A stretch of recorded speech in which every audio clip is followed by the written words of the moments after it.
आगामी गणपति उत्सव के चलते देश भर में गणपति महोत्सव की धूम मची है। इसके उपलक्ष्य में सातारा पुलिस ने गणेश उत्सव के जुलूस के दौरान नागरिकों की सुरक्षा को ध्यान में रखते हुए महत्वपूर्ण निर्णय लिया है। इस बार गणेश उत्सव में लेजर लाइट का उपयोग करना पूरी तरह से प्रतिबंध कर दिया गया है। पुलिस अध्यक्ष समीर शेख ने स्पष्ट कर दिया है, अगर किसी ने भी लेजर लाइट का उपयोग किया तो उसके खिलाफ तुरंत कार्रवाई की जाएगी। आइए बताते हैं आपको लेजर लाइट के दुष्परिणाम। लेजर लाइट का अत्यधिक उपयोग कई दुष्परिणामों का कारण बन सकता है। विशेष रूप से आंखों पर सीधा प्रभाव डालने पर ये आंखों की रोशनी को क्षति पहुंचा सकता है, जिससे अस्थायी या स्थायी अंधापन हो सकता है। लेजर लाइट की तीव्र चमक मस्तिष्क पर नकारात्मक प्रभाव डाल सकती है, जिससे सिर दर्द, चक्कर आना ऐसी समस्याएं उत्पन्न हो सकती हैं। इसके अलावा लंबे समय तक लेजर लाइट के संपर्क में रहने से त्वचा पर कई परिणाम हो सकते हैं।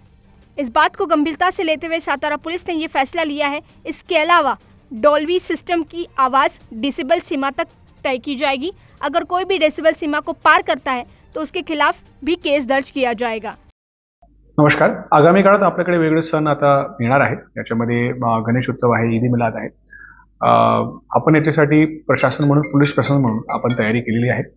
त्या अनुषंगाने सर्व जे आयोजक आहे, गणपती मंडळ आहे, सगळ्यांना वेगवेगळ्या प्रकारच्या बैठकीमध्ये सूचना देण्यात आलेली आहे. सगळ्यांना आम्ही CCTV लावण्याबाबतीत सूचना दिलेली आहे.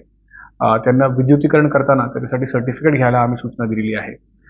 सगळ्या मंडळांना एका खिडकी योजनाच्या माध्यमातून परवानगी घेण्यासाठी आम्ही सगळ्यांना सूचना दिलेली आहे.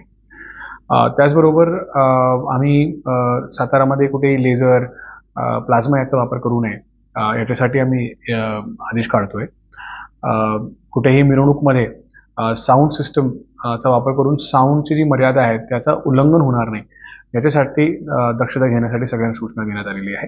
आणि एकंदरीत या सगळ्या सणांच्या वातावरणामध्ये भाविकांना कुठल्या प्रकारचा त्रास होणार नाही आणि ते चांगल्या पद्धतीने सगळे सण साजरे करतील यासाठी लागणारी सगळी मदत द्यायला प्रशासन आणि पोलीस प्रशासन हे तयार आहे.